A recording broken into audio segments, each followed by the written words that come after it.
I never thought the quiet rivers of rural Japan would hold secrets darker than the night itself. Yet here I am, telling you a story that has haunted me ever since it happened. The villagers had warned me. They spoke of creatures called Kappa, mischievous river spirits with green, scaly skin, webbed hands, and a strange hollow dish on top of their heads filled with water. They said these beings were tricksters, sometimes harmless, but sometimes dangerously cunning. Most people laughed at the tales, dismissing them as folklore meant to scare children away from wandering too close to the rivers.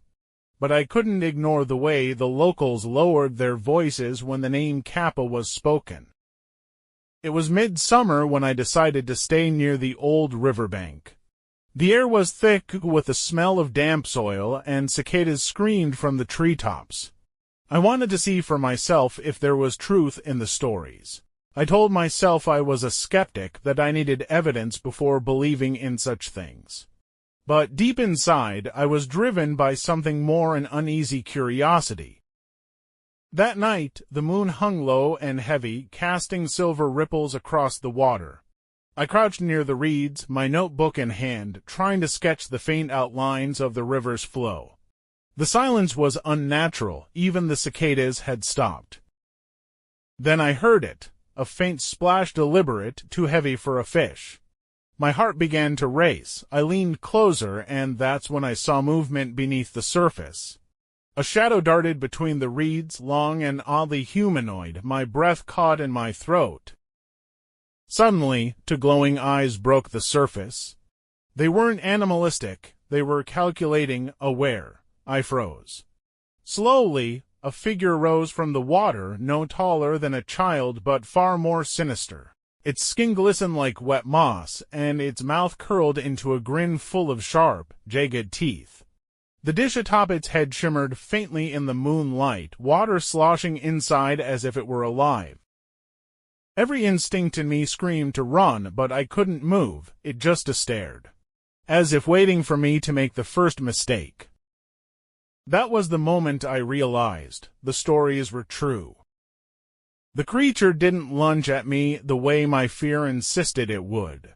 Instead, it tilted its head, droplets of river water sliding off its mossy skin. Its eyes glowed faintly, intelligent and curious, but with a sharpness that warned me I wasn't safe. I tried to swallow the panic rising in my throat. "Why, you're real," I whispered before I could stop myself. The Kappa's grin widened, and with a sudden jerk of its webbed hand, it splashed water toward me. I stumbled back, but instead of an attack, it almost seemed amused. The way its shoulders shook, it was laughing. The villagers had told me Kappa love challenges, riddles, and bargains. They can be dangerous, but they also respect cleverness. If you bow, they bow back, and the water in the dish on their head spills, robbing them of their strength. That knowledge was the only shield I had, and I clung to it. I steadied myself and forced my body to bow deeply. The creature hesitated. Its grin faltered, and after a moment, it bowed in return. A thin stream of water trickled from its head dish, splattering into the dirt. The effect was immediate. The Kappa staggered, its limbs trembling. It hissed, eyes narrowing at me, as if realizing it had been tricked. For a second, I thought it would strike anyway, but instead it crouched low and let out a guttural croak. "You, clever," it rasped in a voice that sounded like stones grinding underwater. My breath caught again. I hadn't expected it to speak. "You came, not child, not fisherman. Why?" it asked, its words halting but understandable. I hesitated. What was I supposed to say? That I was just curious, that I wanted proof it existed. Those reasons suddenly felt pathetic compared to the reality of standing before this ancient river spirit. "I wanted to know if you were real," I finally admitted. The Kappa blinked slowly, then chuckled, low and chilling, "Real enough." It reached into the water and pulled out something glistening, a fish, its scales shimmering unnaturally, as if lit from within.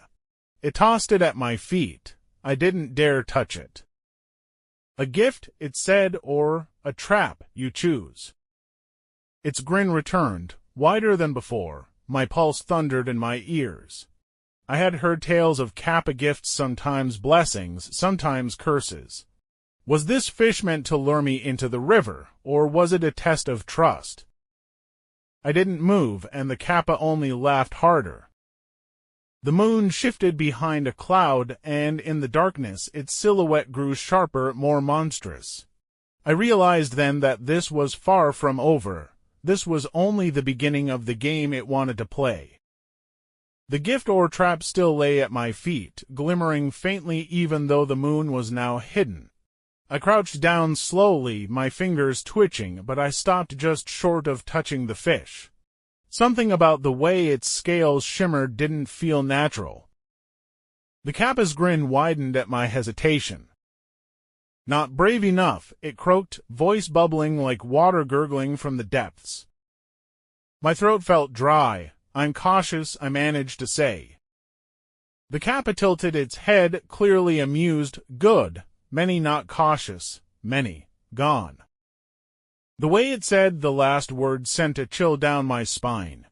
Were those many the villagers' missing children and fishermen, the ones they whispered about with fear? I tried to steady my voice. If you're so powerful, why? Why bargain? Why give gifts?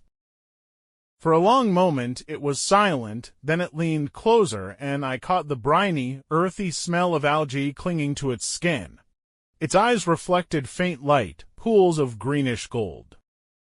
Because, it said softly, mortals are not prey. Not always. Sometimes, mortals are fun. A ripple spread across the water behind it, and my stomach nodded as I realized we weren't alone. More shadows stirred in the river, shapes barely visible beneath the surface. Were there more Kappa watching, waiting? The creature must have noticed my unease because it chuckled again. Do not worry, they only watch, for now. The game was escalating. If I faltered, I would be dragged into that water and never return. I remembered what the old priest in the village had told me before I left. Kappa respect promises. If you offer one, never break it. If you refuse one, do so with honor. That had seemed like a vague warning at the time. Now it felt like a lifeline. I looked the creature in the eye. What do you want from me? Its grin faded. The playful amusement slipped away, replaced by something colder, older. Respect, it hissed, respect for the river. Respect for us. Humans take. Always take. Fish, land, water. No bow, no thanks. It straightened, towering over me now, its shadow stretching long in the moonlight. So we take back. The river stirred again, louder this time, as if echoing its anger. I forced myself not to step back. If I show respect, will you leave the villagers alone? The Kappa's grin returned, but thinner now, more dangerous. One promise, you keep, we keep, you break. River keeps you? It extended its webbed hand, dripping with river water, toward me. The gesture was both an offer and a threat. I hesitated, my mind racing. If I accepted, I was bound to a bargain I didn't fully understand. If I refused, I might not walk away from this river bank. My heartbeat thundered in my ears as I slowly extended my hand toward it. The moment our palms touched, the air shifted, cold, sharp, like diving into deep water. My vision blurred, and for a second I thought I was sinking into the river itself, pulled into some unseen current. Then it was gone. The Kappa released me and let out a satisfied hiss. Promise made.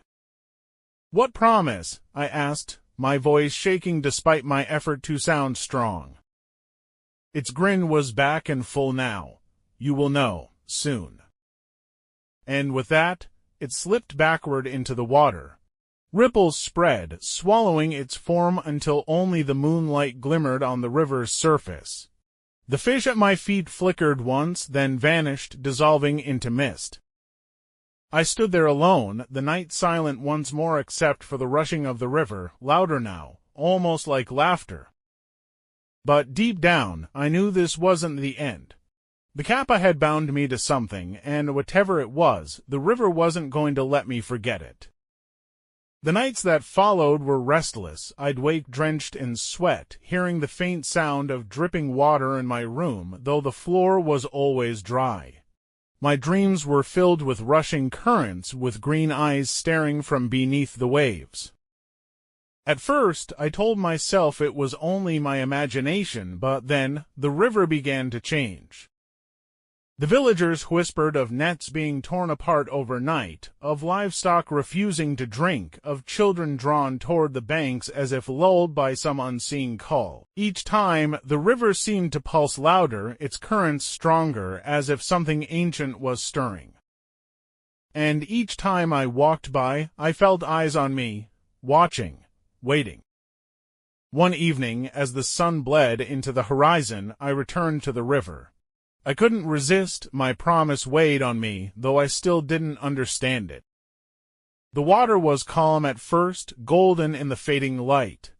Then a ripple broke the surface, and the Kappa emerged, standing taller than before, its wet skin glistening like dark stone. "You came," it croaked, with something like approval. "You said I'd know what promise I made," I said, my voice tight. "Tell me." It studied me, tilting its head like a curious bird. "The promise is not words, the promise is action. You return, you listen, you bow." As it spoke, it suddenly bent forward at the waist. Water spilled from the bowl-like depression on its head, splashing into the river below. I remember the old tale then, the Kappa's strength lay in that water. Without it, it was vulnerable. This was its test. Would I take advantage, push it down, break the promise? Or would I bow in return? My muscles trembled with tension. A part of me screamed to end this, to fight, to run. But something deeper, older, held me in place. Slowly, heart pounding, I bent forward too. I bowed. The Kappa straightened again, and I swore I saw something like respect flicker in its eyes. Its grin softened just a little. "Good," it murmured. "You understand." The river surged behind it, but not with menace this time, with energy, with life. For a moment, it was as if the entire forest exhaled. "You are bound," the Kappa said. "As long as you respect, we respect. Tell them, teach them." And then, just as before, it slipped back into the water. This time, there was no mocking laughter, no hidden menace. Only silence and the steady sound of the current. I stood there for what felt like hours, my reflection trembling in the water. I had not beaten the creature. I had not escaped it. I had made a pact with it, and perhaps with the river itself. To this day, when I walk past the banks, I bow. Not out of fear, but out of recognition. Because somewhere beneath the surface, I know those eyes are still watching, waiting. And maybe, just maybe, they're deciding whether humanity is worth sparing. So the next time you find yourself near a quiet river where the air feels just a little too still, think of the Kappa, bow, even if no one is watching. Because you never know what waits beneath. If this story gave you chills, drop a comment with your thoughts, hit that like button, and subscribe to my channel at Twinkling17 for more terrifying encounters with mythical creatures. Trust me, you won't want to miss the next one.